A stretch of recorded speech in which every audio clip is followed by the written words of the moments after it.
মুসা নবীর জামানায় একবার বৃষ্টি বন্ধ হয়ে গিয়েছিল। চাটিয়াল ময়দানে উম্মতদেরকে নিয়ে তিনি দোয়া করলেন, রব্বুল আলামিন তুমি বৃষ্টি দাও। একবার, দুইবার, তিনবার দোয়া করার পরে আল্লাহ বলেন বৃষ্টি তো হবে না, হাত নামাও। মুসা নবী রাগী নবী ছিলেন, উনি আল্লাহকে বারবার খালি প্রশ্ন করতেন, রব্বুল আলামিন এগুলো তো আমার উম্মত, আমার নাই মায়া লাগে, কিন্তু তোমার তো বান্দা, তোমার কি মায়া লাগে না? আল্লাহ পাক বলেন মায়া লাগে কিন্তু বৃষ্টি দেব না। মায়া লাগে বৃষ্টি দিবা না মানে দেওয়া লাগবে। আল্লাহ পাক বলেন মুসা আমি বৃষ্টি দিতে পারি এই মুহূর্তে, কিন্তু তুমি যাদের নিয়ে দোয়া করছিলে নামিমা তালাতালি করা, এর কথা ওর কাছে লাগানো, এর দোষ ওর উপরে চাপিয়ে দেওয়া, এইরকম একজন মানুষ এখানে বসে আছে, সেও তোমার সাথে হাত তুলেছিল। সে যতক্ষণ বের হয়ে না যাবে বা পরিবর্তন না হবে, তুমি নবী মুসা হয়ে দোয়া করলেও কবুল হবে না।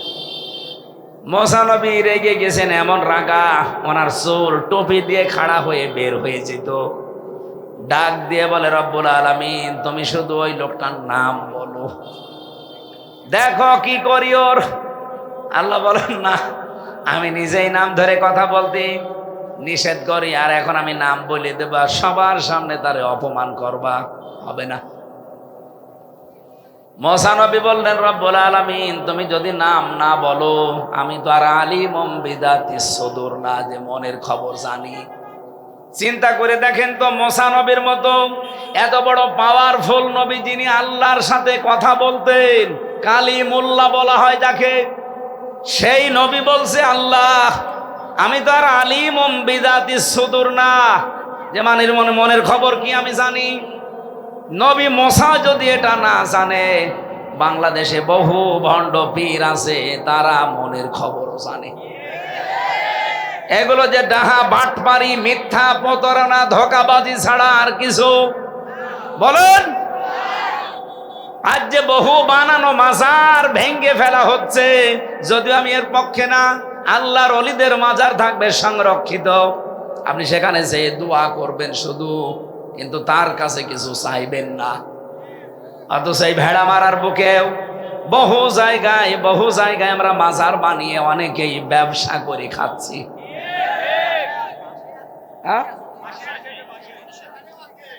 যেখানেই থাকুক না কেন, এগুলো আল্লাহর ওলিদের মাজার থাকবে, সম্মানের জায়গা। আপনি সেখানে যাবেন, সূরা ইখলাস পড়ে, সূরা ফাতিহা পড়ে একটু দোয়া করে আমার আল্লাহর কাছে তাদের মর্যাদা আরো বৃদ্ধি করবেন। কিন্তু আপনি যদি তাদের কাছে যান, এটা যে প্রকাশ্য শিরিক। আল্লামা সাইদি সহ বহু আলেমরা এই দেশে আজ 50, 60, 100 বছর ধরে বলে, অথচ আমাদের হুঁশ ফেরে না। কুষ্টিয়াবাসী কবে হুঁশ ফিরবে আপনাদের? বাংলাদেশের অন্য জেলায় গিয়ে কথা বলতে মাঝে মাঝে আমার লজ্জা হয়, কারণ এই জেলাতে 2 জায়গায় বড় বড় শিরিক প্রকাশ্যে চলছে। একটা আমাদের কুমারখালী থানায়, আর একটা এই থানায়। এই জন্য যেখানে যেটা আছে, আমরা চাই তারা যদি আল্লাহর ওলি হয়ে থাকে, তারা সম্মানের জায়গায় থাক। কি কথা বলেন না কেন? তাদের নিয়ে আপনি ব্যবসা করে খাবেন, তার মানে কি? এই পৃথিবীতে সবচাইতে বেশি আল্লাহ পাক ঘৃণা করেন তাদেরকে, যেই মানুষগুলো যৌতুকের টাকা নেয়, গীবত করে, তহমতের দোষ লাগিয়ে দেয়, আর যারা মাজারের খাদেম হয়ে ব্যবসা করে খায়। একটু বেশি হয়ে গেল নাকি? না, কেবল শুরু হচ্ছে। বেশি হয়েছে মানে কিয়ামতে যাদের উপরে আল্লাহ নিপতিত করবেন, তাদের ভেতরে 1 নম্বরে যাদের নাম আমি পেয়েছি, তারা এই মাজার ব্যবসায়ী।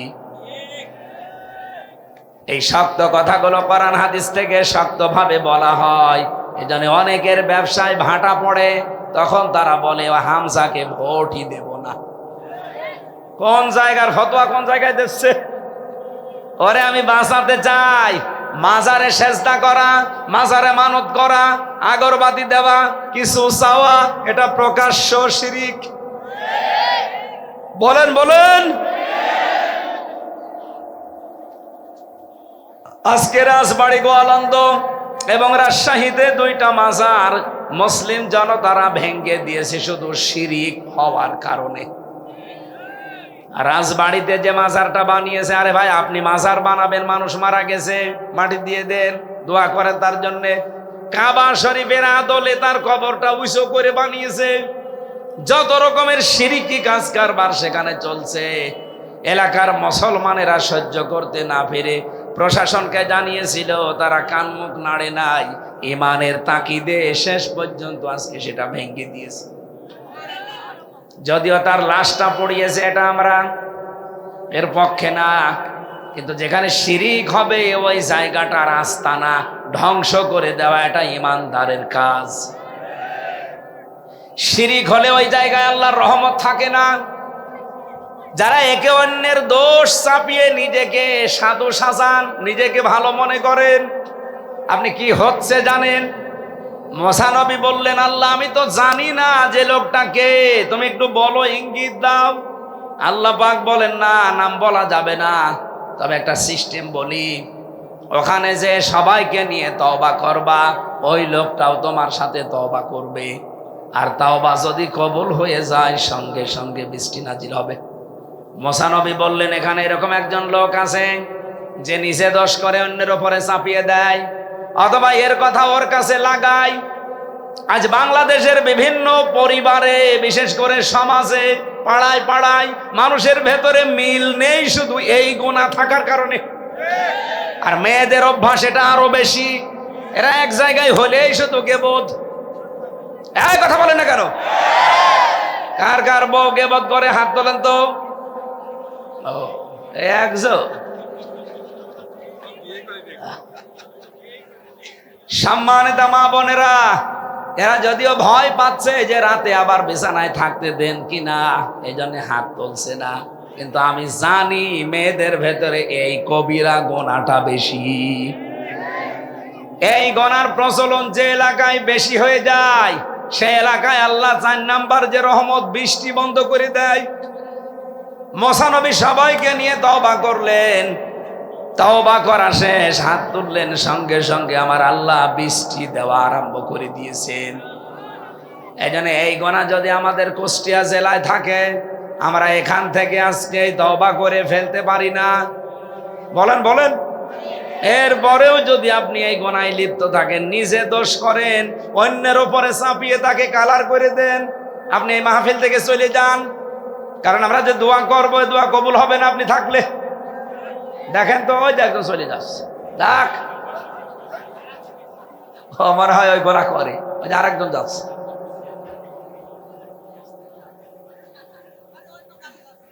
ইমাম মালিক রহমতুল্লাহ আলাইহি তার জীবনীতে পড়ছিলাম, এদিকে তাকান, তার জামানায় তিনি দেশের মদিনার প্রধান বিচারপতির দায়িত্বে আছেন। ওই সময় একজন মহিলা মারা যাবার পরে তার প্রতিবেশী এসেছে তার লাশ ধোয়াতে। লাশ যখন ধোয়াচ্ছিল, মহিলা এগুলো সব সাফ করার পর এই রানের উপরে হাত লাগিয়েছে, সঙ্গে সঙ্গে হাত গেছে আটকিয়ে।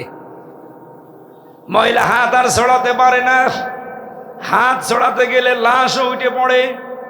কি গো, কি করা যায়? এ তো মহামুসিবত, এলাকার ইমাম সাহেবকে ডাক দেন। এলাকার ইমাম সাহেব এসে ফতোয়া দিয়েছে, এক কাজ করেন, এ মহিলা তো মরেই গেছে, ওর ওই জায়গা থেকে চামড়া কেটে হাত ছোড়ান। কিন্তু ওই মহিলা, যার স্বামী যারা আছে, সন্তান যারা আছে, তারা বলে না, আমার বউ আমার মা মারাই গেছে, তার উপর এখন আবার চামড়া কাটবেন, হবে না, দরকার ওই জীবিত মহিলার হাত কেটে ফেলেন। ওর স্বামী আর সন্তান এসে বলে, কি বলেন আপনারা? আমরা এসেছি প্রতিবেশী হিসাবে উপকার করতে, আর আপনারা এখন আমাদের জীবিত মায়ের, জীবিত স্ত্রীর হাত কেটে ফেলবেন? না, এটা আমরা মানি না। তাহলে এতটুকু ইমাম সাহেব দিয়ে হবে না, আর একটু বড় জায়গায় যান। জেলা শহরের যিনি সর্বোচ্চ ইমাম, তারে ডাক দিয়েছে। উনি বলছে, এক কাজ করেন, মহিলা তো মরে গেছে, কাটতে দেয় না, এ জীবিত যারা তারাও কাটতে দেয় না, আমাদের দ্বারা আর হবে না।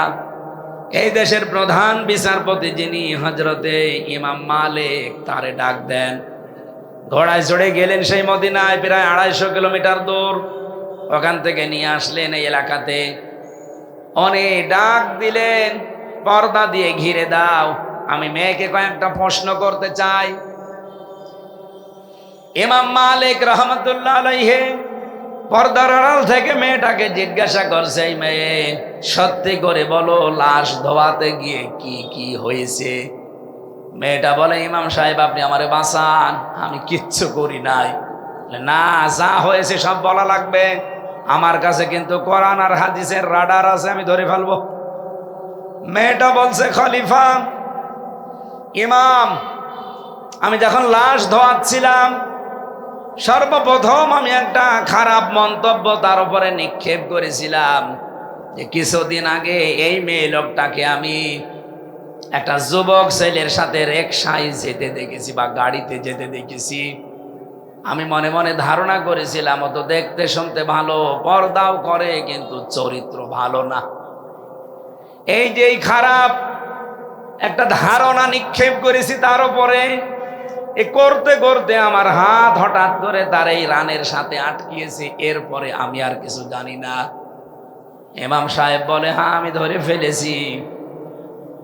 কোরআনে কারীম আল্লাহ রাব্বুল আলামিন জানিয়েছেন, ওয়াল্লাযীনা ইয়ারমুনাল মুহসানাতি সুম্মা লাম ইয়াতু বিআরবাআতি শুহাদা ফাজলিদুহুম সামানিনা জালদা ওয়ালা তাকবালু লাহুম শাহাদাতান আবাদা আউলাইকা হুমুল ফাসিকুন। বলেন আল্লাহু আকবার। সূরা নূরের ভেতরে এসেছে, ইমাম মালিক বলে, আমি আল্লাহর এই ঘোষণা জানি। ১৫০০ বছর আগে কোরআনে কারিমে আয়াতটা আল্লাহ নাজিল করেছেন।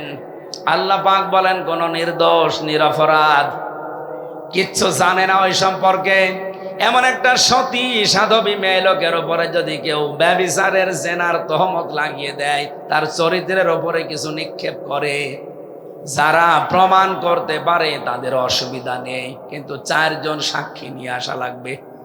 যদি 4 জন সাক্ষী জেনাকার অবস্থায় দেখে, তার সাক্ষী নেওয়া হবে। যদি আন্দাজে বলে না, তার সাক্ষী নেওয়া যাবে না। 4 জন সাক্ষী যদিও জোগাড় করতে না পারে, তাহলে তার 2টা শাস্তি হবে। 1 নম্বরে তাকে 80টা বেত মারা হবে, 2 নম্বরে তার জীবনেও কোনোদিন সাক্ষী গ্রহণ করা হবে না। তোমার সাক্ষী কোথায়? 4 জন বলে, না 1 জনও নেই। 1 জনও নেই যখন, তখন তোমার প্রথম শাস্তি সামানিনা জালদা,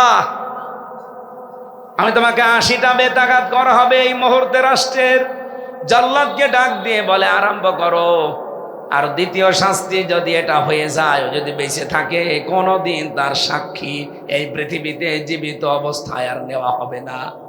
মাই ইউরিদিল্লাহু খায়রা ইউফাক্কিহু ফিদ্দীন, আল্লাহ যাকে ভালোবাসেন, যার কল্যাণ কামনা করেন, তাকে দ্বীনের জ্ঞান দান করেন। এই অনুষ্ঠানে এসেছি দ্বীনের জ্ঞান অর্জন করার জন্য না। দুনিয়ার কোনো লাভ আছে এখানে আমাদের? নেই। সুতরাং দ্বীনের জ্ঞান অর্জন করার মাধ্যমে আমরা দুনিয়া আখিরাত কামিয়াবি হতে চাই। যে আল্লাহ আমাদের সুযোগ করে দিলেন, বলেন আলহামদুলিল্লাহ।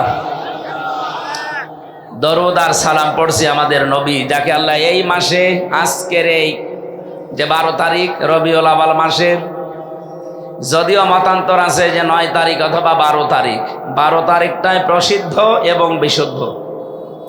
অধিকাংশ সিরাত গ্রন্থে আমি যেটা পেয়েছি, এই 12 তারিখ পৃথিবীর শ্রেষ্ঠ মানুষ, এই দিন আল্লাহ তাকে পাঠিয়েছিলেন সাল্লাল্লাহু আলাইহি ওয়াসাল্লাম। একটু খেয়াল করে শুনবেন ভাই, গল্প করা যাবে না। আমরা ঘন্টাখানিক কথা বলবো। 1 ঘন্টার ভেতরে যতগুলো তথ্য যাবে, এই তথ্যগুলো কালকে থেকে আমল শুরু হবে ইনশাআল্লাহ। বেড়ামারাবাসী, পৃথিবীর মানুষের উপরে আল্লাহ যখন খুশি হয়, তখন তার বাড়িতে আল্লাহ 1 নম্বরে কন্যা সন্তান পাঠায়।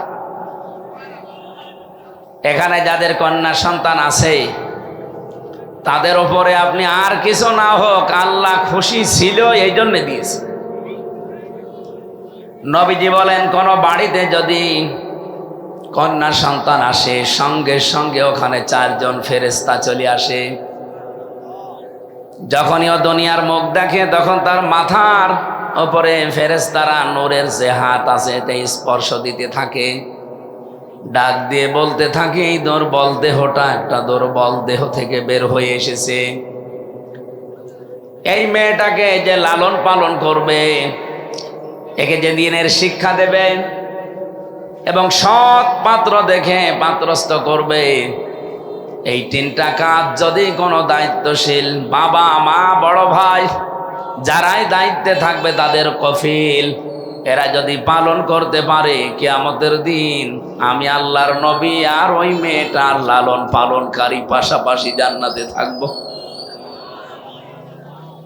সুবহানাল্লাহ বলার আওয়াজ শুনে বোঝা যাচ্ছে যে আমরা নারাজ। মেয়ে যাদের আছে বলেন তো আলহামদুলিল্লাহ। মেয়ে এসেছে এ কথা শুনলে মন খারাপ হয়ে যেত, মুখ কালো হয়ে যেত কাফেরদের। কাদের বলেন বলেন?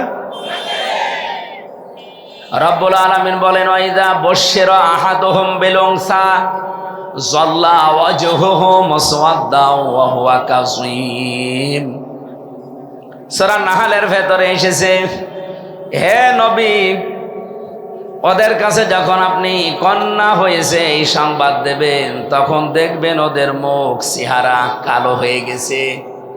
সুতরাং এই অভ্যাসটা, এই স্বভাবটা কাফেরদের, এই স্বভাব এই অভ্যাস এখন অনেক মুসলমানের ওপরে ভর করেছে। কারা কারা মেয়ে হলে নারাজ হয়েছিলেন হাত তোলেন দেখি। এই মিথ্যা কথা বলবেন না ভাই, রবিউল আউয়াল মাস।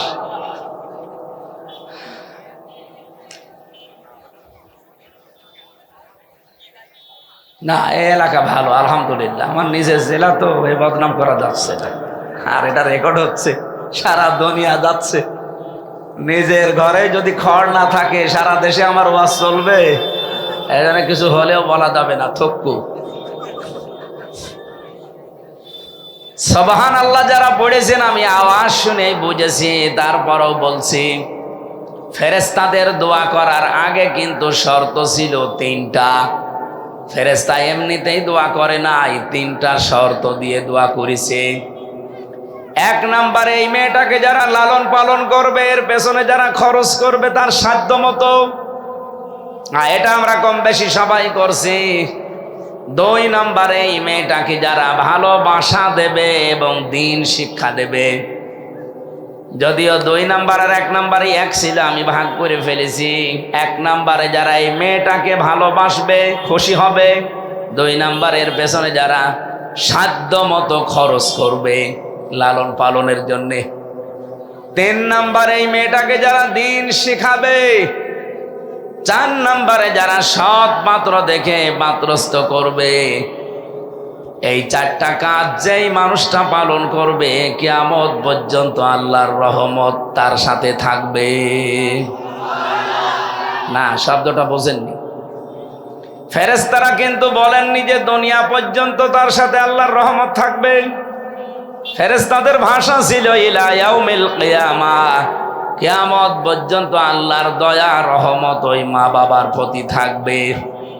তার মানে কিয়ামতের ময়দানে যদি বিপদে পড়ে যান, বহু মানুষ আছে তাদের এই কন্যা সন্তানের কারণে নাজাত পেয়ে যাবে। সাহাবী এসে বললেন, হে নবী আমার একটা মেয়ে। নবীজি বললেন, তুমি এক জান্নাতের মালিক। আর একজন এসে বলে, হে নবী আমার দুইটা মেয়ে। নবীজি বললেন, তুমি অলরেডি দুইটা জান্নাতের মালিক। আর একজন এসেছিল, হে নবী আমার তিন মেয়ে। বিশ্ব নবী বলেন, আল্লাহ তোমার তিনটা জান্নাত দিয়ে দিয়েছে। আপনি এই জন্য দেখবেন যেখানে মেয়েদের আলোচনা আছে কোরআনে, এদিকে তাকান, আল্লাহ পাক না এমন জায়গায় কাজ হয়ে গেল।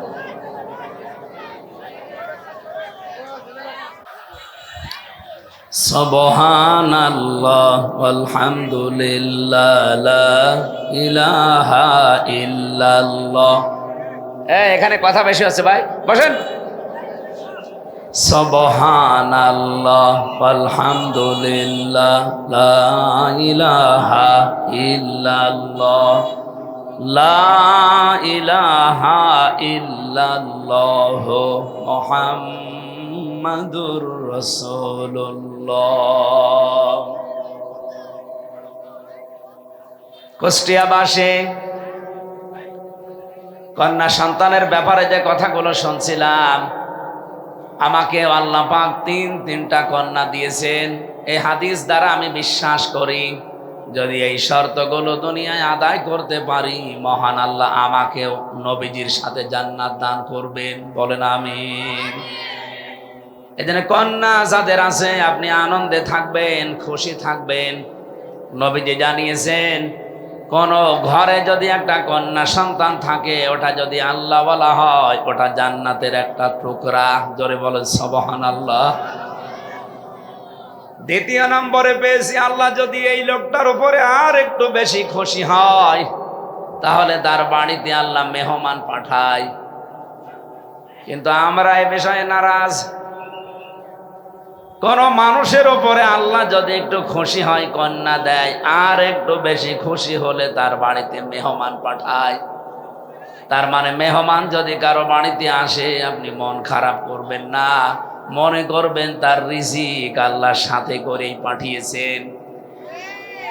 মেহমান 3 দিন পর্যন্ত থাকতে পারে, এরপরে থাকলে আবার বাড়িওয়ালার উপরে জুলুম হয়ে যায়।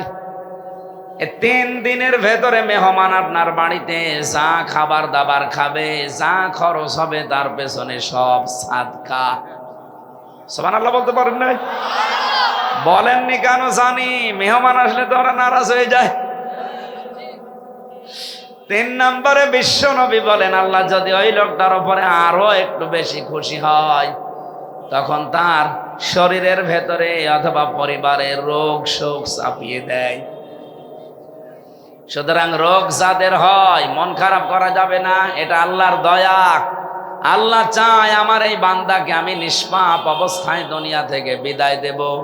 এর আগে যদি কোনো ছোটখাটো অপরাধ থাকে, এই অসুস্থতা দিয়ে আল্লাহ ওইটা মাফ করে দেয়। এমনকি মমিন বান্দা বান্দীদের যদি জ্বর হয়, সে যেন মন খারাপ না করে। এই জ্বরের কারণেও তার অপরাধগুলো আল্লাহ ক্ষমা করে দেয়। নবীজি বলেন, এই লোকটার উপরে যদি আল্লাহ আরো বেশি খুশি হয়, তাহলে সেই এলাকায় আল্লাহ বৃষ্টি দেয়। তাহলে আল্লাহর খুশির কারণ কয়টা পেলাম? আরো জোরে বলেন। 1 নম্বরে আল্লাহ বেশি খুশি হলে তার বাড়িতে কন্যা সন্তান দান করেন। 2 নম্বরে আরেকটু খুশি হলে সেখানে আল্লাহ পাক মেহমান পাঠান। যদি আর একটু বেশি খুশি হয়, ওই লোকটার উপরে তারে রোগ দেয়। সর্বশেষ যদি ওই এলাকার উপরে আমার আল্লাহ একেবারে খুশিতে আনন্দে আত্মহারা হয়ে যায়, তখন বৃষ্টি নাজিল করে। পৃথিবীর কোন ক্ষমতা আছে বৃষ্টি নাজিল করা? নেই। আল্লাহ পাক বলেন, আমি নিজে বৃষ্টি নাজিল করি। এত বেশি আমি খুশি হয়ে যাই যে এই খুশির ঝর্ণা ধারা দিয়ে রহমতের ধারাগুলো আমি দুনিয়াতে ফোঁটা ফোঁটা আকারে ফেলতে থাকি। সুতরাং এই 4টা বিষয় আল্লাহ সবচাইতে আনন্দিত, খুশি। কিন্তু পৃথিবীর মানুষ বেজার। সিস্টেম অপর পৃষ্ঠায় দেখুন, এই পৃথিবীতে আল্লাহ সবচাইতে বেশি 4টা কাজে নারাজ, রাগান্বিত হয়ে যায়। কিন্তু দুনিয়ার মানুষ এই 4টা কাজ করতে পেয়ে অনেক আনন্দে থাকে। তার 1 নম্বরে যৌতুক। এলাকাতে যৌতুক নেই। বিশ্বাস করেন যারা বিবাহ শাদী করেছেন অথবা সামনে করবেন, আমার নিজের জেলা হিসাবে বড় মায়া মহব্বত নিয়ে দায়িত্ব নিয়ে বলছি, এই জেলা থেকে সংস্কার আরম্ভ হওয়া লাগবে। আগামী থেকে এই জেলায় যেন কোনো যৌতুক না থাকে। আপনারা একমত আছেন না? এখানে ছেলের বাপও আছে, মেয়ের বাপও আছে। আমার মনে হয় ছেলের বাপ হাত তুলেছে কম। সবাই হাত তোলা লাগবে, বিয়ে করেন আর না করেন। লিল্লাহে তাকবীর। দেখেন তো হাত তোলেনি কে? তোলেন। আজকে এই জিনিসটা কুষ্টিয়া জেলা থেকে বাদ যাবে। কোরআনের ময়দানে হাত তুলে ওয়াদা করলেন যে যৌতুক নেবেন না, দেবেন না। এরপরেও যদি পেপারে দেখতে পাই না যে যৌতুকের কারণে গোলাপনগরে অমকে গলায় দড়ি দিয়েছে, আপনার কিন্তু খবর আছে। বলতে পারেন আপনি কি করবেন, এখন করছি না ভোটের পরে করব। এমন কিছু করে দেব জীবনে যৌতুকের নাম আর মুখে আসবে না। আমরা তো এই সমস্ত সংস্কার গুলো আগামীতে করতে চাই, কথা বলেন ঠিক কিনা? যৌতুক এটা মানবতার সাথে মহা কৌতুক। এই কৌতুক এই দেশে অন্তত আর চলবে না। আমার মনে হয় যৌতুকের টাকা না নিয়ে পায়খানা করে খেয়ে ফেলবেন, ভালো না, অসুবিধা নেই। কারণ পায়খানা করে খেয়ে ফেললে আপনার একটা গোনা হবে মাত্র, আর যৌতুকের টাকা যারা নিয়েছেন আপনার ডবল গোনা হবে। এই কথা বলেন। একটা কবিরা গোনা আর একটা জুলুমের গোনা। 18 বছর, 20 বছর, 25 বছর পর্যন্ত মেয়েটাকে লালন পালন করে আপনার হাতে দিচ্ছে। শ্বশুর শাশুড়ির পায়ে তো সেজদায় পড়ে থাকার কথা, যদিও মানুষের পায়ে সেজদা দেওয়া জায়েজ নেই। আপনি আবার ভুল বুঝবেন না, হুজুর বললো কি? শ্বশুর শাশুড়িকে আমার মনে হয় সম্মানে আপনার নত হয়ে যাওয়ার কথা, যেখানে শুকরিয়া আদায় করার কথা। কারণ এই মেয়েটা আপনাকে এই পৃথিবীতে জেনা থেকে, ব্যভিচার থেকে বাঁচিয়ে রাখে।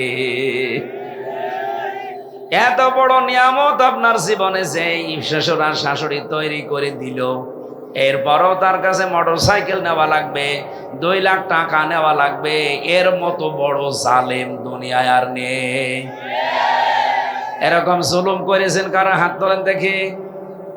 এই এলাকায় যৌতুক নেই আমার বলবেন তো আগের থেকে, আমি তো জানতামই না। মেয়ে আমারও কিন্তু 3টা আছে, এলাকায় বিয়ে দেব। এরপরে যদি দেখি যে না বাবা শাহজালাল, আশা করছি এটা ভুলে যাবেন। এলাকায় শুরু হয়েছে কি বা আছে কিনা জানি না, আমার মনে হয় আছে।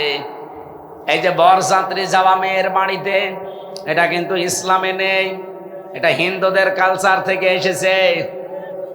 ইসলামে আছে অলিমা, কি আছে? অলিমার অনুষ্ঠান করা হয়। এটা কি ছেলের বাড়িতে না মেয়ের বাড়িতে? ছেলের বাড়িতে।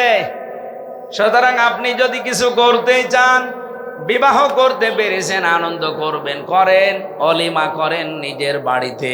দরকার হয় মেয়েদের বাড়ি থেকে আরো 500 লোক এনে খাবার খাওয়ান। একদিকে আপনি আনন্দিত, পুরাটা অনুষ্ঠান হয়ে যাবে ইবাদত। এই জন্য অলিমা করা সুন্নাত, আর বরযাত্রী করা এটা হারাম। হারাম বলছি এই কারণে, বহু কন্যার পিতা মাতা তারা মন থেকে এই বরযাত্রী খাওয়াতে চায় না, বাধ্য হয় এই সমাজের কারণে। কারো জিনিস নেওয়া জায়েজ নেই কোন সময় জানেন? এই যে গাছে মনে করেন একটা কাঁঠাল আছে, অনেকগুলো কাঁঠাল পেকে আছে, এই গাছটা আপনার চাচার। আপনি ভাতিজা ওই চাচার কাছে যেয়ে বলছেন, চাচা অনেকগুলো মানুষ দাঁড়িয়ে আছে, কাঁঠালও দেখতে ভালো লাগে, আমি আপনার ভাতিজা, কাঁঠাল 2টা দিলে হয় না? লজ্জার খাতিরে এদিকে ওদিকে তাকাতেও পারে না মানুষজন, বলছে নিয়ে যা, ওকে মন থেকে দিয়েছে। ওইটা আপনি নিতে পারবেন না, জায়েজ নেই আপনার জন্যে। যদিও চাচা কাঁঠাল দিয়েছে, মন থেকে দেয়নি, এদিকে ওদিকে তাকিয়ে দিয়েছে। আপনি এইটা যদি আপনার জন্য জায়েজ না হয়, বরযাত্রীতে যারা যায় মরণের খাওয়া খায়, জায়েজ হয় কি করে? আশা করছে আগামী থেকে আমাদের জেলা থেকে আরম্ভ হবে এই কাজটা। এখন থেকে আর কোনো বাড়িতে বরযাত্রী যাওয়া যাবে। বরযাত্রীর দাওয়াত দিলে বলবেন না আমি ওর ভেতরে নেই, আপনি অলিমা করেন, আমি আরো গোষ্ঠী সৈন্য নিয়ে যাব। এই কথা বলে না কেন? আরে ভাই আপনি জবাব দেন না, আওয়াজও দেন না। আমি যে বারবার এতক্ষণ পেঁচাচ্ছি কথাগুলো এমনি না, আমার 3টা মেয়ে বিয়ে দেওয়া লাগবে না? যৌতুক নামে মানবতার সাথে এই মহা অভিশাপ, এটা আজ বাংলাদেশ থেকে চিরবিদায় করা লাগবে। দুইজন মহিলা আমাদের মাথার ওপরে ছিল এতদিন, এই দুইটা মহিলা কোনো দিন এ বিষয়ে কথা বলে নাই। অন্তত পুরুষ মানুষ যারা আছে তারা তো বোঝার কথা। যিনি এখন আছেন অন্তত তিনি দুইজন নবীর নাম নিয়ে আছেন, ডক্টর মোহাম্মদ ইউনুস। কয় নবীর নাম? মোহাম্মদ একটা, ইউনুস একটা। দুই নবীর নাম নিয়ে আপনি আছেন, কি করছেন? 1 বছর পার হয়ে গেল, একটা আইন পাশ করে দিতে পারছেন না এই দেশে যৌতুক নিলে তার ফাঁসি এমনি বন্ধ হয়ে যাবে। আশা করছি এটা ইসলাম যদি আসে এইটাও কায়েম হবে বাংলাদেশে ইনশাআল্লাহ। এই জন্য মেয়েদের বাবা যারা আছেন আনন্দে নিচে গিয়ে ভোট দেবেন, ছেলের বাবারা দিয়ে। আপনাকে তো আমি গোনা থেকে বাঁচিয়ে দিলাম, আপনার গোনা হচ্ছে। আজকে থেকে তওবা করা যায় না যে না আর যৌতুকের টাকা নেব না, এটা পায়খানার চাইতে নিকৃষ্ট। 2 নম্বরে হাদিস পেয়েছি, বিশ্ব নবী বলেন আল্লাহ যদি সব চাইতে বেশি রেগে যায় কোন মানুষের ওপরে, যেই মানুষটা গীবত করে। গীবতটা কি? যেই দোষ কোন মানুষের ভেতরে আছে, ওই লোকটার কথাগুলো যদি আপনি বাইরে প্রচার করেন তাহলে সে মন খারাপ করতে পারে, এইটার নাম গীবত। বাংলাদেশে গীবত যাই হয় হোক না কেন তার চাইতে বেশি হয় এই দেশে তোহমত। এটা মারাত্মক গীবতের চাইতেও। এদিকে তাকান, এই 54 বছরের ভেতরে বাংলাদেশে স্বাধীন হয়ে সবচাইতে বেশি যে গোনাটা হয়েছে সেটা হচ্ছে তোহমত। কি কথা বুঝতেছেন? যেই দেশ করে নাই ওই দোষটার উপরে চাপিয়ে তাকে কালার করে দেয়, তার বদনাম বের করে। এটা বাংলাদেশে ছিল না। বলেন বলেন, সবচাইতে বেশি ছিল এই গণাটা বাংলাদেশ জামাত ইসলামী আর ইসলামী ছাত্র শিবিরের বিরুদ্ধে। আপনি মন খারাপ করলে আমি বলবো যেহেতু সত্য কথা, যেই দোষ তাদের ওপরে এতদিন দেওয়া হয়েছে আন্দাজে, এই দোষে বহু দোষী আছে, তাদের কোনো দোষ নেই। রাজাকারের দোষ তাদের দেওয়া হয়, তাদের দলে মাত্র 37 জন, অথচ যারা দেয় তাদের 1040 জন রাজাকার। আমরা যদি হই রাজাকার, আপনি তো রাজাকারের বাপ। বলেন তো, ঝাঁঝর যদি এসে সইকে বলে তোর পেছনে ফুটো, ওরে মেরে ফেলা দরকার না? আপনার দলে 1040 জন রাজাকার, তাও লিস্টেড, আর আপনি আমার 37 জন নিয়ে মেতে আছেন। সুতরাং আগামী থেকে এই কথা আর কোনোদিন শুনবো না, জবাব দেওয়া লাগবে। কেন বলেন এই মিথ্যা কথা? নিজেরটা ঠিক করতে পারেন না। যাদের 37 জনের ভেতরে 11 জনকে আপনি এই দোষে ফাঁসি দিয়ে মেরেই ফেলেছেন, যদিও তারা ওইভাবে রাজাকার ছিল না, আন্দাজে দোষ চাপিয়ে দেওয়া হয়েছে। আল্লামা সাইদি সংসদে দাঁড়িয়ে কোরআন বুকে নিয়ে বলেছিলেন 71 সালের কোনো কাদা আমার গায়ে লাগে নাই। আমাকে যদি কেউ রাজাকার বলে তার প্রমাণ করতে না পারে, সে পিতৃ পরিচয়হীন অবৈধ যারো সন্তান। এটা যে কত বড় সত্য কথা প্রমাণিত, তার বাস্তব প্রমাণ, তার 4 জন সাক্ষী এখনো তারা জীবিত আছে। এ মানুষগুলো এখন সব স্বীকার করছে যে এগুলো সব হাসিনার সাজানো, আর দাদা বাবুদের প্রেসক্রিপশন অনুযায়ী এটা করা হয়েছিল। সুতরাং আগামী থেকে দেশে আর আমরা কোনো জবাব দিতে চাই না, আমরা জবাব চাই। এই কথা বলেন না কেন? জবাব আমরা আর দেব না, জবাব এবার নেব। এই মিথ্যা তহমত দেওয়া বন্ধ করা লাগবে। ইসলামী ছাত্র শিবিরের উপরে সব চাইতে বড় অপবাদ যেটা, তহমত যেটা, তারা নাকি রগ কাটে।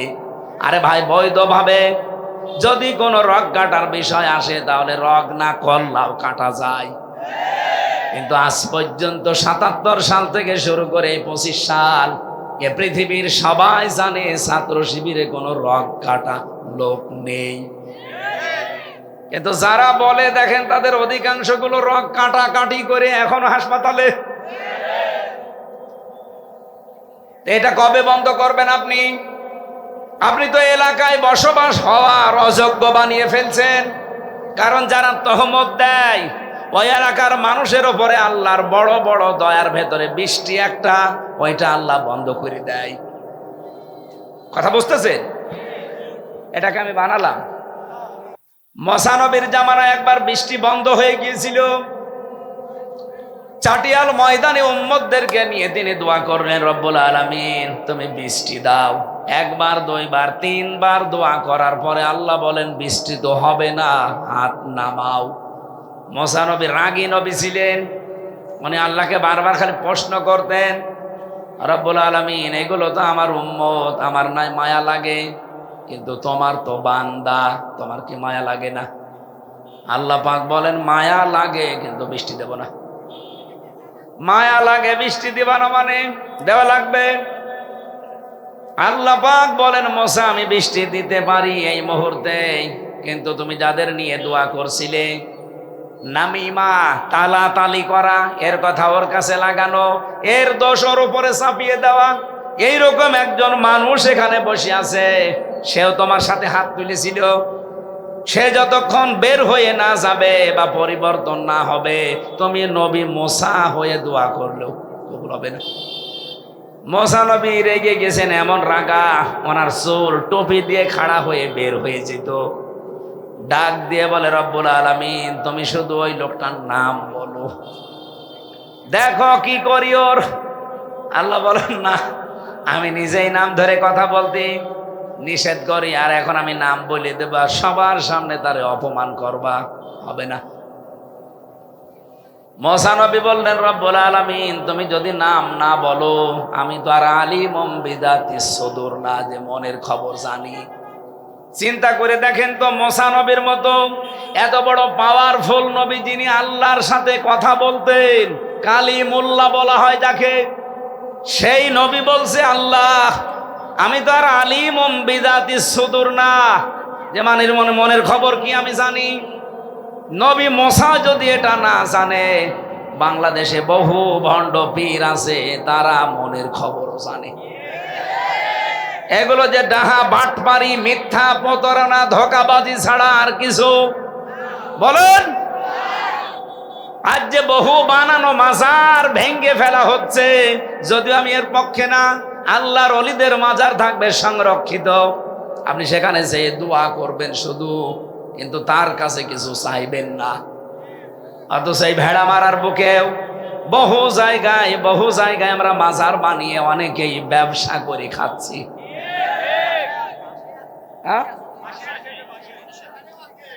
যেখানেই থাকুক না কেন, এগুলো আল্লাহর ওলিদের মাজার থাকবে, সম্মানের জায়গা। আপনি সেখানে যাবেন, সূরা ইখলাস পড়ে, সূরা ফাতিহা পড়ে একটু দোয়া করে আমার আল্লাহর কাছে তাদের মর্যাদা আরো বৃদ্ধি করবেন। কিন্তু আপনি যদি তাদের কাছে যান, এটা যে প্রকাশ্য শিরিক। আল্লামা সাইদি সহ বহু আলেমরা এই দেশে আজ 50, 60, 100 বছর ধরে বলে, অথচ আমাদের হুঁশ ফেরে না। কুষ্টিয়াবাসী কবে হুঁশ ফিরবে আপনাদের?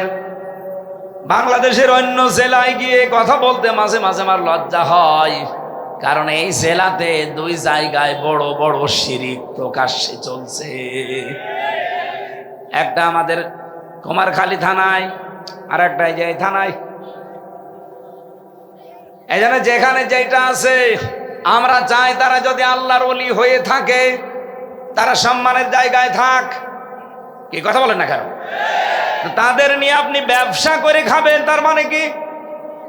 এই পৃথিবীতে সবচাইতে বেশি আল্লাহ পাক ঘৃণা করেন তাদেরকে, যেই মানুষগুলো যৌতুকের টাকা নেয়, গীবত করে, তহমতের দোষ লাগিয়ে দেয়, আর যারা মাজারের খাদেম হয়ে ব্যবসা করে খায়। একটু বেশি হয়ে গেল নাকি? না না, কেবল শুরু হচ্ছে। বেশি হয়েছে মানে কিয়ামতে যাদের উপরে আল্লাহ নিপতিত করবেন, তাদের ভেতরে 1 নম্বরে যাদের নাম আমি পেয়েছি, তারা এই মাজার ব্যবসায়ী। এই শক্ত কথাগুলো কোরআন হাদিস থেকে শক্তভাবে বলা হয়। এজন্য অনেকের ব্যবসায় ভাটা পড়ে, তখন তারা বলে হামজাকে ভোটই দেব না। কোন জায়গার ফতোয়া কোন জায়গায় দিচ্ছে? ওরে আমি বাঁচাতে চাই। মাজারে সেজদা করা, মাজারে মানত করা, আগরবাতি দেওয়া, কিছু চাওয়া, এটা প্রকাশ্য শিরিক। বলেন বলেন। আজকে রাজবাড়ী, গোয়ালন্দ এবং রাজশাহীতে 2টা মাজার মুসলিম জনতারা ভেঙ্গে দিয়েছে শুধু শিরিক হওয়ার কারণে। রাজবাড়িতে যে মাজারটা বানিয়েছে, আরে ভাই আপনি মাজার বানাবেন, মানুষ মারা গেছে, মাটি দিয়ে দেন, দোয়া করেন তার জন্য। কাবা শরীফের আদলে তার কবরটা উঁচু করে বানিয়েছে। যত রকমের শিরিকি কাজ কারবার সেখানে চলছে। এলাকার মুসলমানেরা সহ্য করতে না পেরে প্রশাসনকে জানিয়েছিল, তারা কান মুখ নাড়ে নাই। ইমানের তাকিদে শেষ পর্যন্ত আজকে সেটা ভেঙে দিয়েছে। যদিও তার লাশটা পড়িয়েছে, এটা আমরা এর পক্ষে না, কিন্তু যেখানে শিরিক হবে ওই জায়গাটার আস্তানা ধ্বংস করে দেওয়া এটা ইমানদারের কাজ। শিরিক হলে ওই জায়গায় আল্লাহর রহমত থাকে না। যারা একে অন্যের দোষ চাপিয়ে নিজেকে সাধু সাজান, নিজেকে ভালো মনে করেন, আপনি কি হচ্ছে জানেন? মুসা নবী বললেন, আল্লাহ আমি তো জানি না যে লোকটা কে, তুমি একটু বলো, ইঙ্গিত দাও। আল্লাহ পাক বলেন, না, নাম বলা যাবে না, তবে একটা সিস্টেম বলি, ওখানে যে সবাইকে নিয়ে তওবা করবা, ওই লোকটাও তোমার সাথে তওবা করবে, আর তওবা যদি কবুল হয়ে যায় সঙ্গে সঙ্গে বৃষ্টি নাজিল হবে। মুসা নবী বললেন, এখানে এরকম একজন লোক আছে যে নিজে দোষ করে অন্যের উপরে চাপিয়ে দেয়, অথবা এর কথা ওর কাছে লাগায়। আজ বাংলাদেশের বিভিন্ন পরিবারে, বিশেষ করে সমাজে, পাড়ায় পাড়ায় মানুষের ভেতরে মিল নেই শুধু এই গুনাহ থাকার কারণে।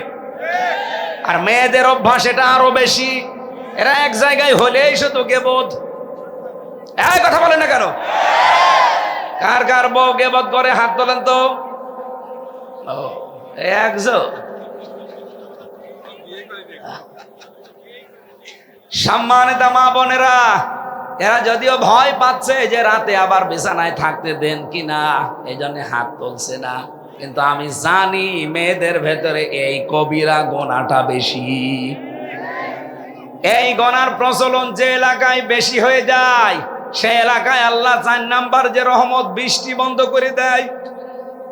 মুসা নবী সবাইকে নিয়ে তওবা করলেন, তওবা করা শেষ, হাত তুললেন, সঙ্গে সঙ্গে আমার আল্লাহ বৃষ্টি দেওয়া আরম্ভ করে দিয়েছেন। এই জন্য এই গোনা যদি আমাদের কুষ্টিয়া জেলায় থাকে, আমরা এখান থেকে আজকে তওবা করে ফেলতে পারি না? বলেন বলেন। এরপরেও যদি আপনি এই গোনায় লিপ্ত থাকেন, নিজে দোষ করেন, অন্যের উপরে চাপিয়ে তাকে কালার করে দেন, আপনি এই মাহফিল থেকে চলে যান। কারণ আমরা যে দোয়া করবো, দোয়া কবুল হবে না আপনি থাকলে। দেখেন তো, ওই একজন চলে যাচ্ছে, দেখ মনে হয় ওই গোনা করে, ওই যে আরেকজন যাচ্ছে।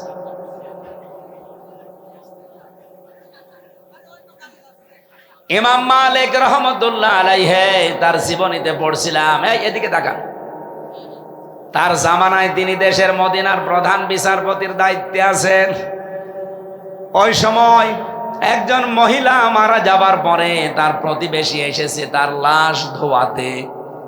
লাশ যখন ধোয়াচ্ছিল, মহিলা এগুলো সব সাফ করার পর এই রানের উপরে হাত লাগিয়েছে, সঙ্গে সঙ্গে হাত গেছে আটকিয়ে। মহিলা হাত আর ছড়াতে পারে না, হাত ছড়াতে গেলে লাশও উঠে পড়ে। কি গো, কি করা যায়? এ তো মহামুসিবত, এলাকার ইমাম সাহেবকে ডাক দেন।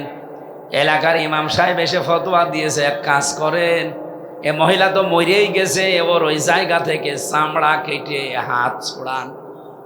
কিন্তু ওই মহিলা, যার স্বামী যারা আছে, সন্তান যারা আছে, তারা বলে না, আমার বউ আমার মা মারাই গেছে, তার উপর এখন আবার চামড়া কাটবেন, হবে না, দরকার ওই জীবিত মহিলার হাত কেটে ফেলেন। ওর স্বামী আর সন্তান এসে বলে, কি বলেন আপনারা?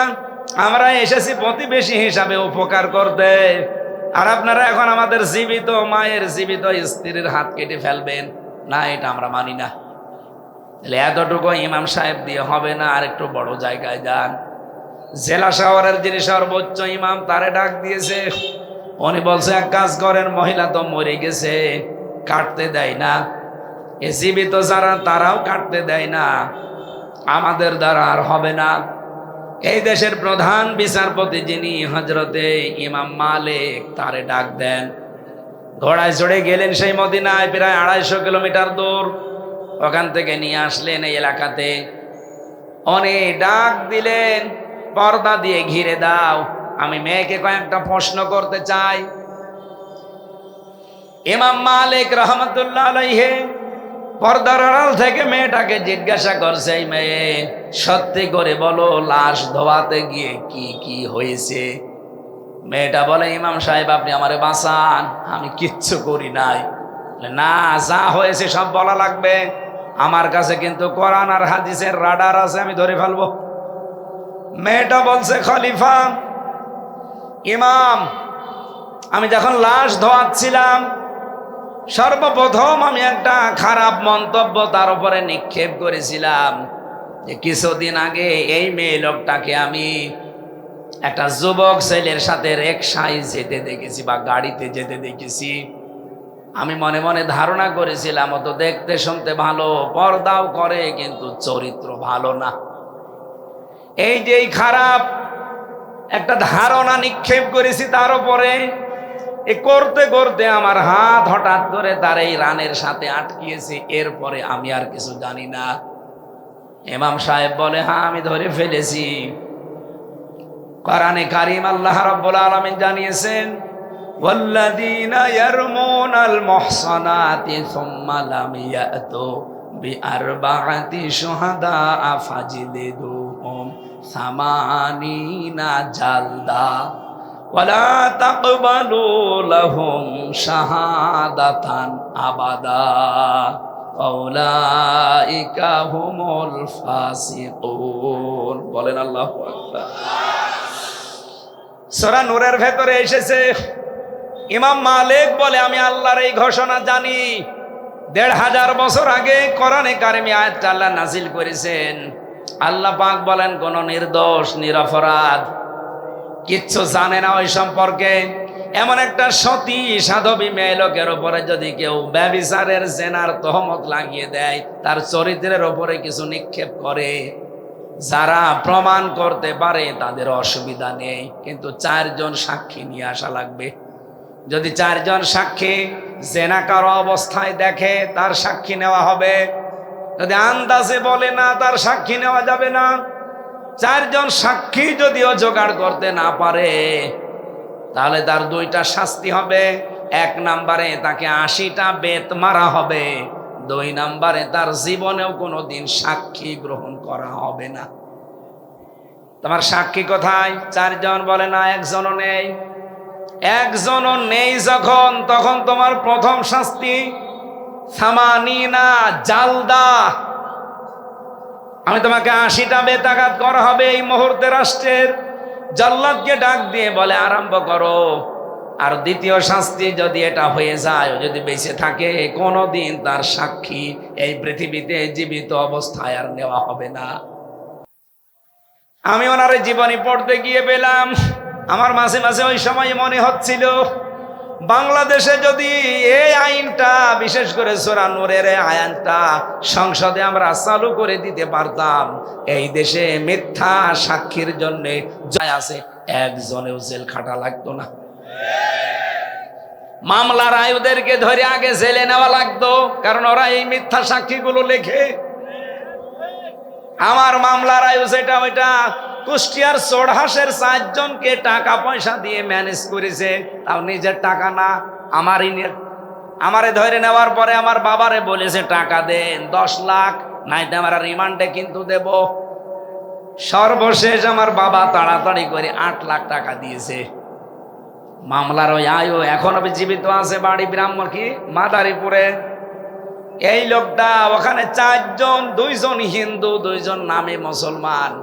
আপনি এখনো চোড়হাসে যে মিষ্টির দোকানে জিজ্ঞাসা করবেন। আমার তো যেহেতু যখন সাক্ষী দিতে আমি দেখতাম, ওদেরকে আমার বাবার কাছ থেকে এই টাকা নিয়ে সাক্ষীদেরকে টাকা দিয়েছে 1,25,000 করে। ওদেরকে বলেছে তুমি বলবো যে হামজা এই বাকি আমি সব লিখে নেব। জীবনে যেই কাজ কোনোদিন করি নাই, ওই দলের প্রধান আমারে বানিয়ে মামলা দিয়েছে আমি নাকি আনসারুল্লাহ বাংলা টিমের প্রধান। ও সাতাশে কি আমি আজ পর্যন্ত জানি না।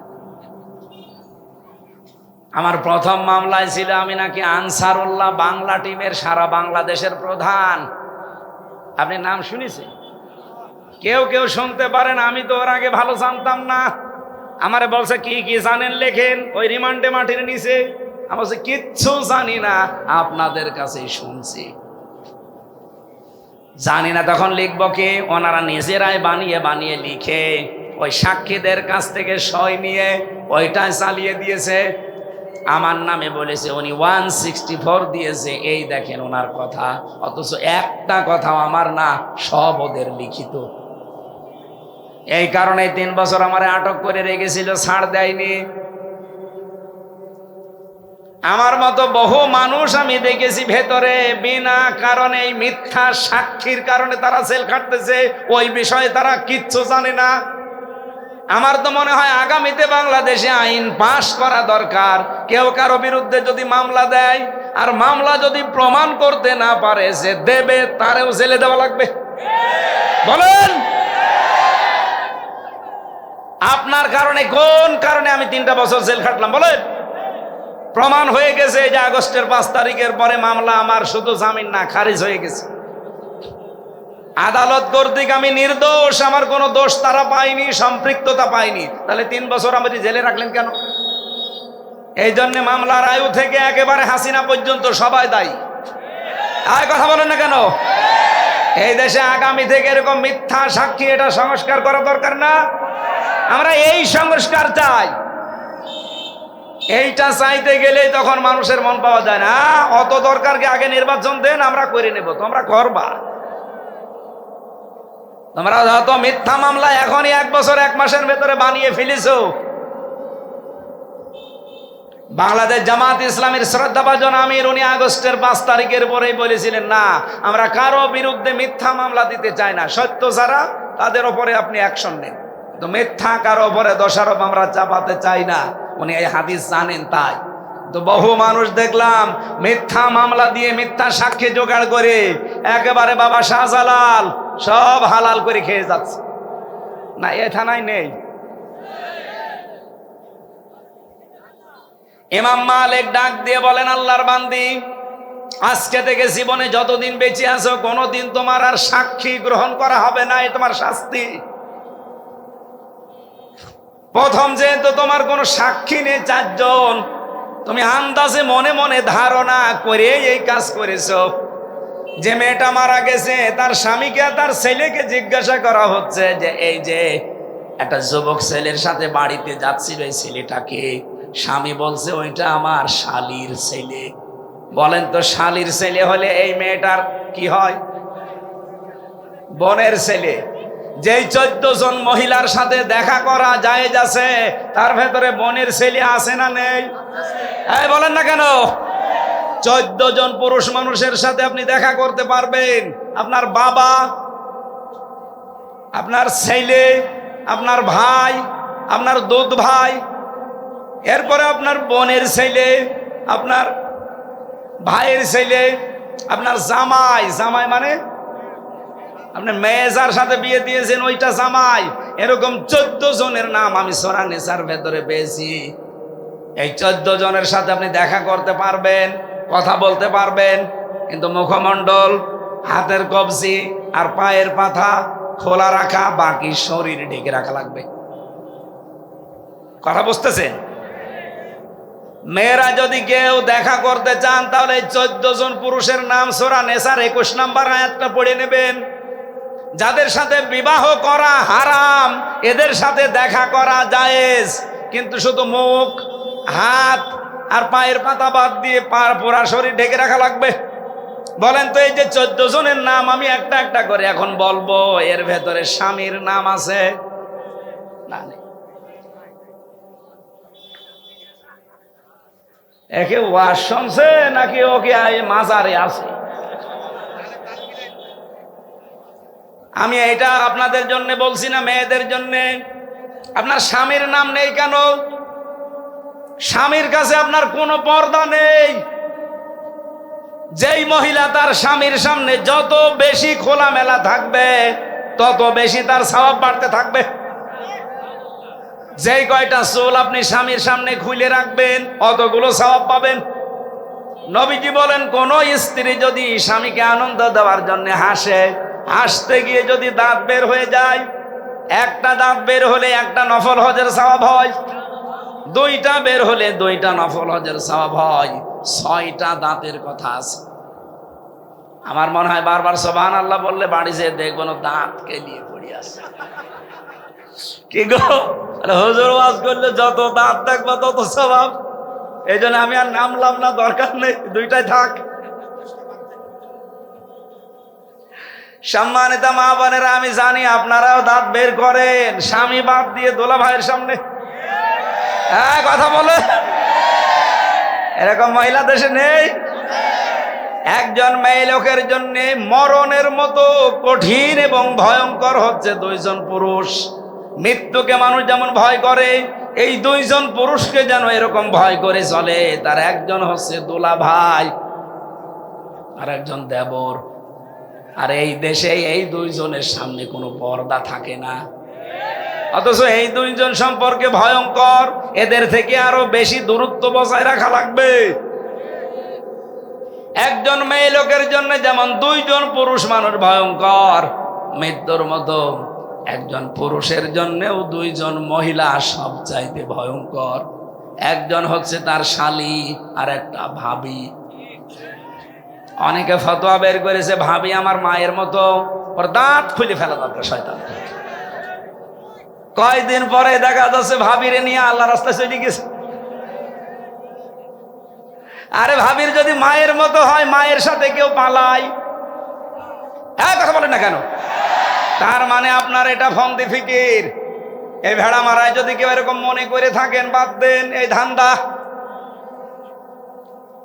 ইমাম মালিক ডাক দিয়ে বললেন, জল্লাদ পিঠের ওপরে চাবুক লাগাও। একটা একটা করে চাবুক মারতেছে, প্রায় ৭৯টা হয়ে গেছে, কিন্তু হাত খোলে না। ইমাম মালিক ডাক দিয়ে বললেন, জল্লাদ খবর কি? বলেন, না হাত তো খোলে নাই, আর একটা চাবুক বাকি আছে। ইমাম মালিক ডাক দিয়ে বললেন, দেখেন আল্লাহর কোরআন আমি 100% বিশ্বাস করি, এখানে কোনো 2 নাম্বারই নেই। অবশ্যই আমাদের কোনো কিছু ভুল হয়ে যাচ্ছে। মেয়েটাকে জিজ্ঞাসা করলেন পর্দার আড়াল থেকে, তুমি কিন্তু মুখ দিয়ে অথবা অন্তর দিয়ে এই ধারণাটা নিক্ষেপ করেছিলে, এই খারাপ ধারণা, অথচ ওই মহিলার চরিত্র এরকম না। আল মুসলিমু মান সালিমাল মুসলিমুনা মিন লিসানিহি ওয়া ইয়াদিহি। নবীজি বলেন, মুসলমান তো ওইটা যার হাতের দ্বারা মুখের দ্বারা অন্য মুসলমান শান্তি পায়। অথচ আজ বাংলাদেশে হাত মানে শুধু এই হাত না, হাত মানে ক্ষমতার হাত, হাত মানে প্রভাবের হাত, হাত মানে আইনের হাত। এই সমস্ত হাতের দ্বারা এবং মুখের দ্বারা যদি কোনো মানুষ কষ্টে থাকে, মুসিবতে থাকে, আল্লাহর কসম আপনি আল্লাহর নবীর উম্মত এখন হতে পারেননি। যেহেতু হাত দিয়ে তুমি লাশ ধোয়াচ্ছিলে আর মুখ দিয়ে কথা বলছিলে যে এই মেয়েটার এই চরিত্র এই খারাপ, এই খারাপ, রব্বুল আলামিন তার এই পবিত্র পবিত্রা বান্দার প্রতি এরকম উল্টাপাল্টা ধারণা করা পছন্দ করে নাই। এজন্য সঙ্গে সঙ্গে পাপের শাস্তি দিয়েছে, হাত গেছে আটকিয়ে। একটা চাবুক তো বাকি আছে, 80টা মারলে তো তোমার গোনা মাফ হবে। জাল্লাদকে বললেন, চালাও এবার বিসমিল্লাহ বলে। 79টা হয়ে গেছে, আর একটা মারবে বিসমিল্লাহির রহমানির রহিম। 80টা মারার সঙ্গে সঙ্গে চট করে হাত খুলে গেছে। আমার ভাইরা, আমি যেটা বোঝাতে চাই এই জীবনী থেকে, আন্দাজে কোনো ধারণা করলে যদি এই শাস্তি আল্লাহ সঙ্গে সঙ্গে চাপিয়ে দেয়, আমার মনে হয় এরকম শাস্তি যদি বাংলাদেশে আজকে থাকতো, আজ ডাকসুতে যত রকমের দোষ চাপানো হচ্ছে সাদিক কায়েমের উপরে আর ফরহাদের উপরে, সবগুলো বন্ধ হয়ে যেত। আন্দাজে দোষ চাপিয়ে দেয়। আপনি রাগ করবেন না, আপনার হাতে পায়ে ধরে বলছি, বিবেকটা একটু কাজে লাগান। সাদিক কায়েম গোপনে, ফরহাদ গোপনে পেছনে থেকে যে কাজটা করে দিয়েছে, তাদের মাথায় তুলে রাখার কথা এ জাতির। অথচ কত শতানাতা দোষ তাদের ওপরে গোপনে চাপিয়ে দেওয়া হচ্ছে। এখন এই জাতির মতো নিকৃষ্ট এবং নেমো খারাপ মানুষ আমি আর পৃথিবীতে পাই না। জাতির সূর্য সন্তান যারা, পৃথিবীর প্রত্যেকটা দেশের দিকে তাকান, তারা জাতির সূর্য সন্তানদেরকে মাথায় তুলে রাখে। এত বড় কঠিন অবস্থা থেকে যারা আজ আমাদেরকে উন্মুক্ত জীবনে ফিরিয়ে দিল, সে যেভাবে হোক, তাদেরকে আজ জাতি উল্টা পাল্টা দোষ দিতে দ্বিধাবোধ করে না। আল্লাহ এদেরকে সম্মতি দান করেন। এরপরেও যদি এ মানুষগুলোর হেদায়েত আল্লাহর জানা থাকা যে হবে না, এদেরকে যেন নমরুদ ফেরাউনের মতো হালাক করে দেন, বলেন আমিন। এত বড় কঠিন কথা আমি বলতাম না, এই আচরণগুলো দেখে বলছি। সুতরাং আল্লাহ সবচাইতে নারাজ এবং মন খারাপ হয়, আল্লাহ রাগান্বিত হয়ে যায় যখন মানুষ গীবত করে আর এর কথা ওর কাছে চাপিয়ে দেয় মিথ্যা তহমত দিয়ে। 3 নম্বরে বিশ্বনবী জানিয়েছেন, মানুষ যখন সুদ খায় তখন আল্লাহ আরো বেশি রেগে যায়। অথচ বাংলাদেশে এখন ঘরে ঘরে সুদ। এই কথা বলেন, এলাকায় এখানে এটা আছে কিনা আমি জানি না, যে টাকা ছেড়ে রাখে, টাকা আসে 1000 টাকা দিয়ে রাখে, মাসে মাসে 100 টাকা করে বেশি পায়। এরকম যদি কেউ থাকেন, আমি অপমানের জন্য না, সংশোধনের জন্য বলছি, আপনার জন্য আমি আজকে এমন একটা কাজ করে দেব, আপনি ছেড়ে দেবেন। হাত তোলেন তো দেখি। টাকা ছেড়ে রেখেছেন আপনি? হাত তুলে আবার নামিয়ে ফেলছে না। আপনি হাত তুলেছেন যখন, বলেন কয় টাকা ছেড়েছেন?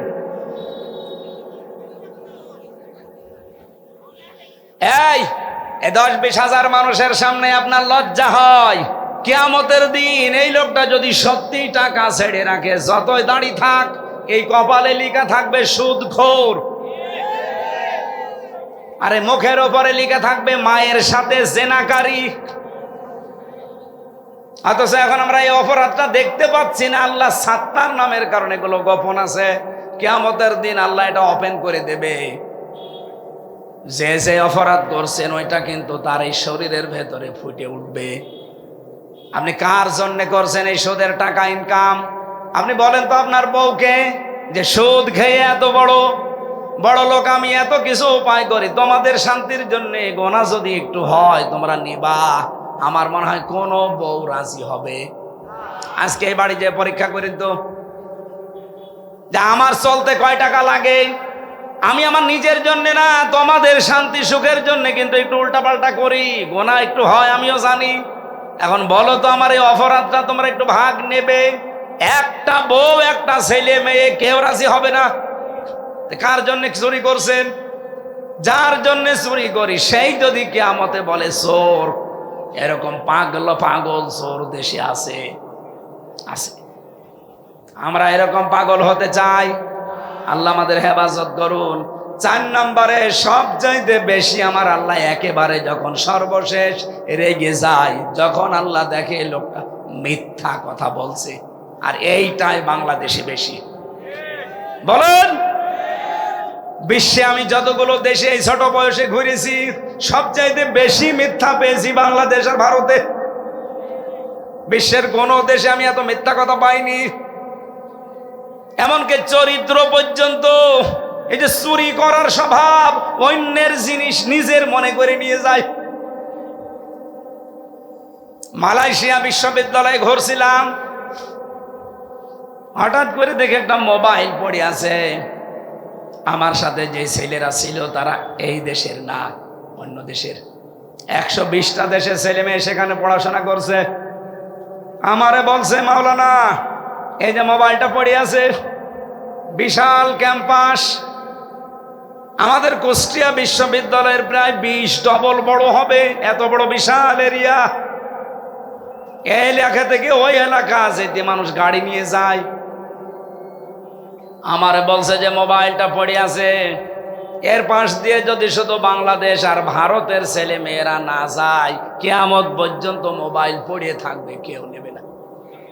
আমার কি নাম করলো না বাঁশ দিল? আমারও বলছে শুধু বাংলাদেশের আর ভারতের ছেলে মেয়েরা যদি যায়, এ গায়েব করে ফেলবে। কিন্তু অন্য কোন দেশের ছেলে মেয়েরা এর পাশ দিয়ে গেলে শুধু দেখবে, তাকাবে না। আর যদি নেয় ও হারানোর জিনিস যেখানে জমা দেয়, ওখানে একটা জায়গা আছে, ওখানে জমা দিয়ে দেবে।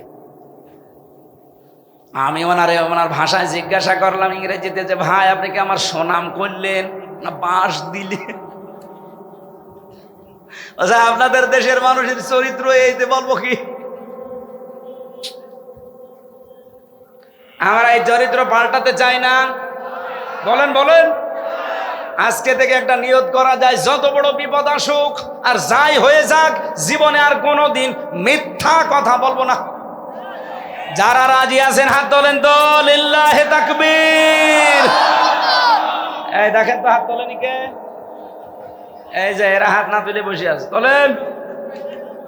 আলহামদুলিল্লাহ ভাই, কথা দিয়েছেন। কিন্তু প্রথমে যিনি জেলা আমির ছিলেন, কথা বলছিলেন, এর আগে যিনি আমি একটু হালকা শুনেছিলাম, তারা কিন্তু কোরআনের পক্ষে কারা আছেন হাত তোলেন, আপনারা হাত তুলেছিলেন। এবার কোরআনের পক্ষে আসার একটা সিস্টেম আসতেছে। যেহেতু আমি সেদিন বলেছিলাম যে বাংলাদেশে যে নির্বাচন, একটা ইসলামের পক্ষে আর একটা মানুষের তৈরি করা আইনের পক্ষে, সুতরাং ইসলামের পক্ষে যারা আছে এরা আল্লাহর দল, আর যারা মানুষের তৈরি করা আইনের পক্ষে আছে, সে যে দল হোক ওটা শয়তানের দল। সেই হিসাবে আপনি এবার কোন দিকে রায় দেবেন, এই কথাটা যদি ঠিক না রাখেন, আপনি মিথ্যাবাদী। হাত তুললেন, দড়ি ছাড়া বেঁধে ফেলেছি। এক কথা বল, আল্লাহ আমাদের এই যে 4-8টা জিনিস বললাম, 4টা জিনিসে যেটা আল্লাহ নারাজ, ছেড়ে দেওয়ার তৌফিক দিন। যেটা আল্লাহ খুশি, আমাদেরকে আনন্দে আত্মহারা হয়ে আঁকড়িয়ে ধরার তৌফিক দিন। বলেন আমিন। সূরা ফাতিরের একটা আয়াত আর লক্ষ লক্ষ হাদিসের একটা টুকরা পড়েছি। 32 নম্বর আয়াতটা পড়েছিলাম। রব্বুল আলামিন বলেন, সুম্মা আওরাসনাল কিতাবাল্লাযীনা ইসতাফাইনা মিন ইবাদিনা ফামিনহুম যালিমুন লিনাফসি ইলা আখিরি আয়া। রব্বুল আলামিন বলেন, অতঃপর আমি এই পৃথিবীতে কোরআনের উত্তরাধিকারী, কেরা কোরআনের ধারক বাহক, কোরআনের জ্ঞান আমি আল্লাহ শুধু আমার বান্দার বান্দিদের মাঝে তাদেরকেই দান করি, যাদেরকে আমি আল্লাহ মনোনীত করি, পছন্দ করি। ও বাংলার মুসলমানেরা, আজ আমরা যারা আলেম আছি, এখানে আলেমদের কিছু দায়িত্ব কর্তব্য। সে আলেম নারী হোক আর পুরুষ হোক। আলেম মানেই শুধু নামের আগে মাওলানা মুফতি লেখা আছে, এটাই আলেম না। যতটুকু জ্ঞান আপনি পেয়েছেন, আপনি ওই জ্ঞানের আলেম। আপনি নামাজ সম্পর্কে মনে করেন কিছু জানেন, আপনি নামাজের আলেম। আপনি যাকাত সম্পর্কে কিছু জানেন, আপনি যাকাতের আলেম। এক কথা বুঝতেছেন? শরীয়তের পূর্ণাঙ্গটা যারা জানে, আমরা তাদেরকে অনেকে আলেম মনে করি। রব্বুল আলামিন বলেন, আমার কিতাব যেহেতু পূর্ণাঙ্গ পরিপূর্ণ, সুতরাং আমার কোরআনের জ্ঞান যারা পাবে, এই মানুষগুলো যেমন তেমন মানুষ না, এরা আমার মনোনীত। সুম্মাস্তাফাইনা, এদেরকে আমি ইস্তেফা করি, এদেরকে আমি মনোনীত করেছি, এদেরকে আমি নির্বাচিত করেছি, পছন্দ করি। এই জন্য এদেরকে আমি শুধু আমার কোরআনের ধারক বাহক, জ্ঞানী, এলেম দিয়ে ধন্য করেছি। কিন্তু আমার এই বান্দা বান্দিদের ভেতরে যারা কোরআনের জ্ঞান পেয়েছে, কোরআনের এলেম পেয়েছে, এরা আবার 3 প্রকার। এদিকে তাকান, এবার আপনারটা আসতেছে। কম বেশি আমরা এখানে যারা আছি, অন্য জাতির লোক বাদ দিয়ে সবাই কোরআনের কিছু না কিছু জানি না, জানি না? বলেন বলেন। কিছু না জানলে সূরা ইখলাস জানেন না? কুল হুয়াল্লাহু আহাদ, এই তো আপনাকে আল্লাহ কোরআনের জ্ঞান দিয়েছে। রব্বুল আলামিন বলেন, ফামিনহুম যালিমুন লিনাফসিহি, এদের ভেতরে এক প্রকার বান্দা আছে যারা কোরআনের জ্ঞান পেয়েছে, কিন্তু তারা জালেম। তারা নিজেদের উপরে জুলুম করেছে। কারা তারা দেখেন তো আপনি এই ক্যাটাগরিতে পড়েন কিনা? 1 নম্বরে যে মানুষগুলো কোরআনের জ্ঞান পেয়েছে, এলেম পেয়েছে, কিন্তু হারাম কাজ লিপ্ত থাকে আর ফরজ কাজ করে না। এই মানুষগুলো নিজেদের ওপরে নিজে জুলুম করার কারণে কিয়ামতে উঠবে, কিন্তু আলেম হয়ে না, জালেম হয়ে। এদেশে এরকম জালেম নেই, হারাম কাজে লিপ্ত থাকে, ফরজ কাজগুলো করে না। 2 নম্বর মিনহুম মুকতাসিদ, মধ্যম পন্থা অবলম্বনকারী। এরা হচ্ছে ফরজ নামাজ, ফরজ কাজগুলো আদায় করে, হারাম কাজগুলো ছেড়ে দেয়, কিন্তু মাকরু কাজ, এরপরে মুস্তাহাব বিষয়গুলো ছেড়ে দেয়, মুবাহ বিষয়গুলো কিছু মনে করে না। আমি যে ব্যাখ্যাটা বলছি এটা ইবনে কাসির থেকে। আমার তো মনে হয় বাংলাদেশে এখন আমরা যারা নারী আর পুরুষ আছি, কোরআনের জ্ঞানে এই 2 নাম্বারের ক্যাটাগরিতে আছি। ফরজ হয়তো আদায় করি, হারাম কাজও আস্তে আস্তে অনেকে ছেড়ে দেয়, কিন্তু মাকরু আছে। এরপরে আবার অন্যান্য যতগুলো সুন্নত আছে ওগুলোর গুরুত্ব দিতে চায় না। এরপরে মুস্তাহাব আছে, মানতে চায় না। আল্লাহ আমাদেরকে এই পর্যায়ে রেখেছে, আমার যতটুকু পর্যায়ে আলোচনা। 3 নম্বরে ওয়ামিনহুম সাবিকুম বিল খায়রাতি বিইজনিল্লাহ। 3 নম্বরে তারা যারা অগ্রগামী ভালো কাজে আল্লাহর অনুমতি ক্রমে। এইটাই আমি বোঝাতে আয়াতটা পড়েছি। রবিউল আউয়াল মাস, বিশ্ব নবী এসেছিলেন এই মাসে যতগুলো মিশন নিয়ে, তার 1 নম্বরে মিশন ছিল আল্লাহর এই জমিনে আল্লাহর বিধান কায়েম করা। আমি কি এটা বানালাম? বলেন বলেন। আপনি পড়া কোরআনটা সামারাইজ করে দেখবেন, সব কথার এক কথা এই কথা, হে নবী আপনাকে আমি পাঠাইছি হল্লাযী আরসালা রাসূলাহু বিল হুদা ওয়া দীনিল হাক্কি লিইয়ুযহিরাহু আলাদ দীনি কুল্লিহি ওয়ালাউ কারিহাল মুশরিকুন। আমি সেই আল্লাহ, আপনাকে আমি পাঠালাম আমার সত্য দিন ইসলাম দিয়ে, কোরআন দিয়ে। আমি চাই পৃথিবীতে যত জীবন বিধান আছে সব পেছনে ফেলে দেবেন, আমার কোরআনকে আপনি দুনিয়ায় জারি করবেন, কায়েম করবেন, বিজয় করবেন। যদিও এতে মুশরিকদের মন খারাপ হবে। সুতরাং রবিউল আউয়াল মাস এসেছে আমাদের এই শিক্ষা দিতে।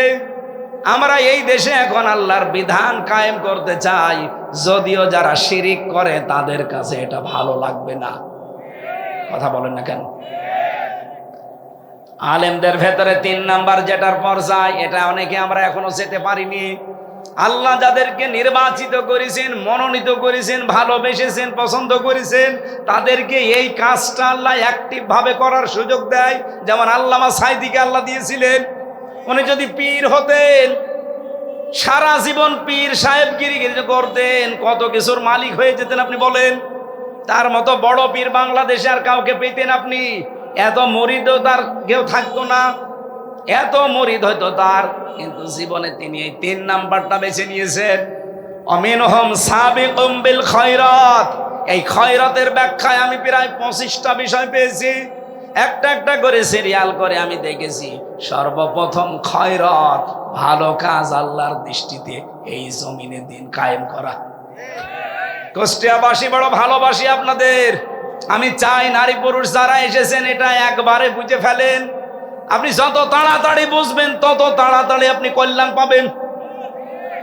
যত অগ্রগামী হবেন দেখবেন তত তাড়াতাড়ি কল্যাণ আসতেছে। যালিকা হুয়াল ফাদলুল কাবীর। এটা যেমন তেমন দয়া না, আল্লাহ বলেন এটা বহু বড় দয়া, ফাদলুল কাবীর, সবচাইতে বড় অনুগ্রহ আপনার প্রতি। বাংলাদেশে আজ মাত্র 18 কোটি মানুষের 7 কোটি 20 লাখ মানুষ, এরা চাচ্ছে যে এই দেশে দিন কায়েম হোক। এই আয়াত অনুযায়ী এরাই অমিনহুম সাবিকুম বিল খায়রাত, এরা ভালো কাজে অগ্রগামী, এই মাত্র 7 কোটি 20 লাখ। বাকি যারা বাইরে আছেন আহ্বান জানাবো, ফিরে আসেন। আল্লাহর দিন কায়েমের জন্য পতাকা তলে যারা শামিল করতে চায় শামিল হয়ে যান। ইবনে মাসউদের হাদিস পড়েছিলাম না, ফাত্তাবিউস সাওয়াদাল আযম। তোমাদের জীবিত অবস্থায় যখন তোমরা দেখবে যেই দলের দ্বারা ইসলাম কায়েম করা অতি তাড়াতাড়ি সম্ভব, তোমরা ওই দলকে সাপোর্ট করবা, অনুসরণ করবা, পেছনে থাকবা। আর আমি যেটা জানি এখন বাংলাদেশে দিন কায়েম করার জন্য সবচাইতে বেশি অগ্রণী ভূমিকায় আছে বাংলাদেশ জামাত ইসলামী। আপনার মন খারাপ হলে আপনি লেখাপড়া করে বুঝে নেন, যান সূরা ফাতির 32 নম্বর আয়াত। এটা যদি করতে পারেন, এর পরবর্তীতে আল্লাহ সুসংবাদ দিয়েছেন জান্নাত, জান্নাতুন না, জান্নাত বহুবচন দিয়েছেন। এরপরের শব্দটা আদন, স্থায়ী। আমরা এখানে যারা আরবি গ্রামার বুঝি, জিজ্ঞাসা করে দেখেন তো আরবিতে এক বচন আছে, দ্বিবচন আছে, বহুবচন আছে, কিন্তু অন্যান্য ভাষায় আপনি এটা পাবেন না, এক বচন বহুবচন। তার মানে দুই হলেও কিন্তু বহুবচন হয় না, কমপক্ষে 3 হওয়া লাগে।